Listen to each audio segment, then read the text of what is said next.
Տասնյակ խնդիրներ, առաջարկներ ու նոր բանաձևեր։ Առաջարկ Հայաստանի նախաձեռնության անդամները տավուշում են։ Հյուրընկալության առաջին հասցեն Իջևանն է։ Ինչպես մյուս մարզերում, այնպես էլ այստեղ օրակարգային են սոցիալական խնդիրները։ Ցածր թոշակ նպաստից մինչև աշխատատեղերի բացակայություն։ Օրինակ ես ստանում եմ նպաստ 48,000 դրամ, իհարկե բնականաբար որ հաշվարկ ենք անում ամսական կտրվածքով, իմ 4 երեխաներին դա չի հերիքում, իրանց կարիքներին, թե հագուստին, թե դեղորայքին, թե սնունդին։ Ու մենք ոնց ասեցիք, տարին տարու վրա չենք տենում բարելավում, տենում ենք նվազում, որովհետև ունենք լիքը վարկեր, լիքը դահականներ։ Շատ լավ դրույթ է, նաև առաջարկ Հայաստանին ծրագրում ներառելու համար, ծնելիության մակարդակը բարձրացնելու համար պետք է այդ ամեն ինչը վերանայվի։ Եթե նպաստառու չլինի, շատ ավելի լավ, ասինքն բոլորը բարվոք են։ Բայց եթե ունենք նպաստառու ընտանիքներ, այդ նպաստն էլ պետք է արժանապատիվ լինի։ 7 զավակի մայր է Նաիրան, ասում է պետությունից իրենց հասանելիք աջակցությունն անգամ ստանալ չեն կարողանում։ Դիմել ենք մենք 100,000 դրամ, երբ որ բազմազավակ այդ կարգավիճակը ունենում է ընտանիքը 100,000 ամսեկան ծնողական փառքի մեդալ ինչ որ ճիշտ է, այդպեսի բան կա։ Հա, տենց անպատասխան մնացել է այդ դիմումները։ Շատ բարի։ Եկեք բոլորս Նաիրային ծափահարենք, որ 7 երեխայի մայր է։ Այդ ծրագրի մասին մենք պարոն Մանուկյան, պարոն Կոստանյան կմտածենք, կձևակերպենք որպես առաջարկ Հայաստանի դա ծրագիր անպայման, որպեսզի բազմազավակության մեջ էլ պետք է լինի սենց աշճանակարգություն էլի, նայած թե քանի որ հասարակությունը այո, հասարակություն ունենք։ Ծնելիությունը այսօր շատ անհրաժեշտ է խթանել ծնելիության մակարդակը բարձրացնելու համար կարևոր դրույթներ ու շատ լավ է որ մենք հենց բազմազավակ ծնողներից ենք լսում։ Պետության ամենաառանցքային բջիջն ընտանիքն է, նկատում է Միքայել Մելքումյանը, ինչպես ընտանիքում, այնպես էլ պետության կառավարման համակարգում պետք է գործի առաջնահերթությունների համադրման եւ ոչ թե հակադրման մեթոդը։ Ծախսերը պետք է բալանսավորված լինեն։ Առաջարկ Հայաստանի նախաձեռնությունն այս մասին է։ Ճանապարհ դպրոց մանկապարտեզ էլ է պետք, թոշակի բարձրացում էլ է պետք, նպաստի բարձրացում էլ է պետք, կյանքի լավ աշխատատեղ էլ է պետք։ Երբ որ մենք այս երկուսը հակադրում ենք իրար, մենք ընկնում ենք թակարդի մեջ։ Հիմա ասենք թե ընտանիքում հայրը աշխատում է կամ մայրը աշխատում է, երեխեք են պահում։ Ունեն 7 երեխա, փառք ու պատիվ։ Հենց որ ասենք հետ երեխեքի պահելու գործընթացում կարող է մի երեխու պահանջը բավարարես այն մեկը անտեսես։ Չէ։ Ինչքան վատ կզգա ծնողը, որ այդ երկու երեխու պահանջը բավարարես, այն 3-4 երեխու պահանջը անտեսես, ասես երեխեքին չես կարա բացատրես ընտրողի նման, որ այս տարի քո հարցը չենք լուծում, լուծում ենք այն մյուս երեխեքի հարցը, որովհետև չենք կարա լուծենք։ Բայց էլ ընտանիքում, բայց դու չես կարա մեղադրես, կարա տենց լինի, իրավիճակը տենց լինի։ Նենց պետք է ծնողը անի, որ բալանսավորի, չէ, այդ ծախսերը այդ երեխեքի մեջ նենց անի, որ այդ երեխեքը տրավմա չստանան, այդ երեխեքը չէ որ այդ հոգեբանական տրավման, երբ որ այդ տարիքում ստանա, երեխան չի հասկանում։ Ինքը իրան ասում է, ես այս պահանջը կա, իմ ընկերները գնում եմ դպրոց, մանկապարտեզ, այդ խնդիրը կա, ուրեմն ծնողի վրա մեծ բեռ է դրած, այնքան ոչ ստանդարտ ջանքեր գործադրի, որ այդ բալանսավորի, որ երեխեքը հարաբերական, չեմ ասում լիարժեք, գոնե գոհ մնան։ Նույնն էլ պետությունն է։ Իջևանցի երիտասարդներից մեկը մասնակցել է առաջարկ Հայաստանի նախաձեռնության հայտարարած երիտասարդների մրցույթին։ Հայտը լրացրել է, սպասում է արձագանքի։ Բարձրագույն կրթությամբ մարզում աշխատանք գտնել չի կարողանում։ Գագիկ Ծառուկյանը ունի տարբեր գործարաններ, տարբեր մարզերում, իսկ առաջիկայում նախատեսվում է Տավուշի մարզում նույնպես կառուցել այդպիսի ինչ-որ մի գործարան, որտեղ կաշխատեն հարյուրավոր, տասնյակ հարյուրավոր չնշեմ քաղաքացիներ, բնակիչներ, որոնք հետագայում կնպաստեն նաև մարզի սոցիալ-տնտեսական վիճակի բարելավմանը։ Բիզնեսը, գործարանը, այդպես մի կնոպկա չի, որպեսզի մարդը սեղմի, ասի մի 4 հատ գործարան ես մարզում, տեսեք այդ հարցը կարան բոլոր մարզերում տան։ Կարող ասեն, իսկ պատրաստվում է պարոն Ծառուկյանը ստեղ ընդեղման։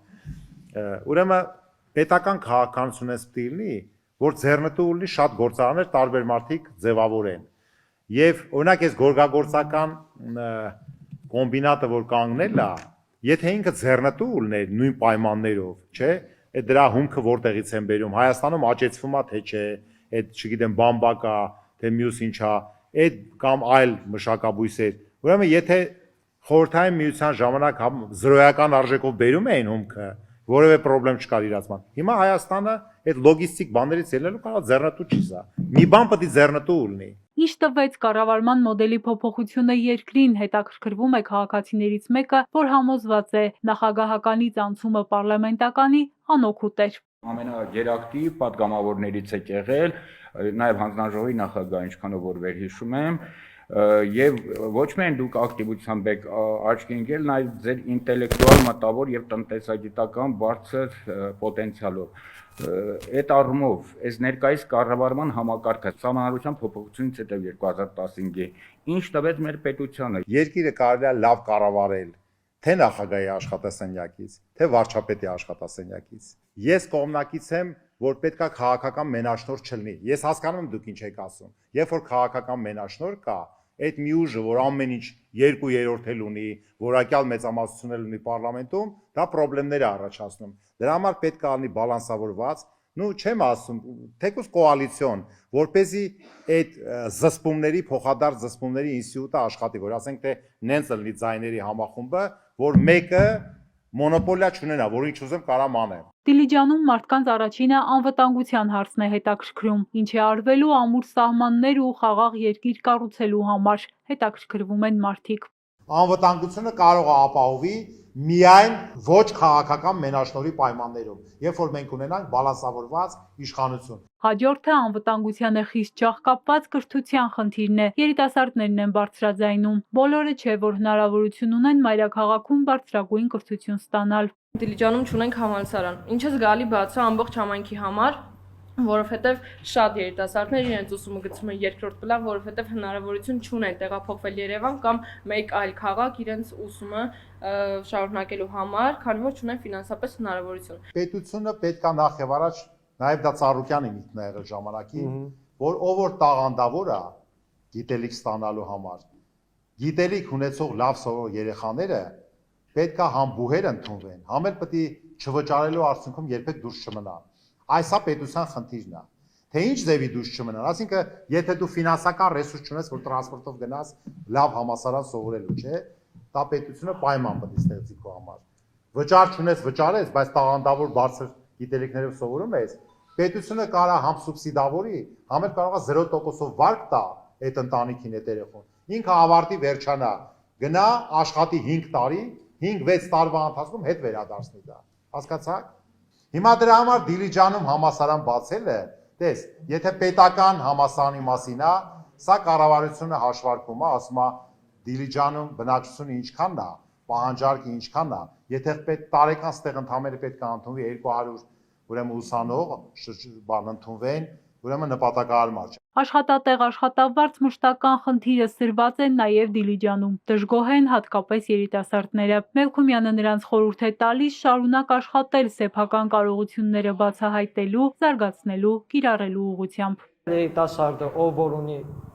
այս ընդունակությունները, ինքը սենց ասած չի շարունակում զարգացնի այդ ընդունակությունները, որովհետև կամ իրեն նկատող չկա, կամ չգիտեմ ֆինանսապես իրեն չեն ֆինանսապես չի հերիքում, չգիտեմ տրանսպորտի հետ կապված խնդիր կա, ուրեմն առաջարկս հետևյալն է, ոչ թե հիմնականում հույսը դնենք աշխատատեղերի վրա, այլ զարգացնենք երիտասարդների այն ընդունակությունները, որոնք որ հենց սկզբից այդ երիտասարդի մոտ կա։ Եվ ամեն ընտանիքում պարտադիր չէ ընտանիքի բոլոր անդամները գերտաղանդավոր մարդիկ լինեն։ Վերջը մեկը բայց այդ լիզերությունը իր վրա վերցնի, չէ՞։ Հիմա դու պատրաստ ես վերցնես։ Մի հատ կանգնի, մի նստի։ Միգել ջան, դու պատրաստ ես վերցնես լիզերությունը ձեր ընտանիքի։ Ապրես։ Ինքը տեսա, սա էլ է արդյոք կգնաս տուն կասես։ Միայնակ տարեցների հարցն են բարձրաձայնում։ Թոշակներից բացի մարդկանց արժանապատիվ կյանքի համար գուցե լրացուցիչ խնամքի հաստատություններ են պետք կամ այլ լուծումներ, որ տարեցները արժանապատիվ ծերություն վայելեն։ Հայտնի բառը, ուզում ես ծնողդ երկար ապրի, ծնողի համար զբաղմունք գտի, որ զբաղվի, որտեղ մարդը եթե հոգեպես ինքնամեկուսանում է, իր նյարդային համակարգը շատ բարդ է դառնում։ Դրա համար բնականաբար այդ ծերերի խնամքի համար, հոգատար վերաբերմունքի համար, սա պետության գործն է, պետական բյուջեն նորմալ պետքա դնի նորմալ պայմաններ եւ ես հակված եմ, որ դա պետական ինստիտուտներ չկազմակերպեն։ Ինքը ոնց որ պետական գնումներն է, հանձնարարի մասնագիտացված, լիցենզավորված մասնավորների, որ հոգատար այդ ամենը պետությունը ոչ լավ բիզնես կարա անի, ոչ էլ լավ կարա խնամի։ Դա պետք է անեն մասնավորները հատուկ պետական հսկողության տակ, միանշանակ։ Նախաձեռնության անդամները շարունակելու են այցերը Հայաստանի տարբեր մարզերում։ Ակտիվ մարդկանց առաջարկների բազան համալրվում է մեկ ընդհանուր ծրագիր դառնալու հեռանկարով։ Հերմինե Ղարիբյան, Ալիսա Մելքոնյան, Հայկ Սուքիասյան, Էպիկենտրոն։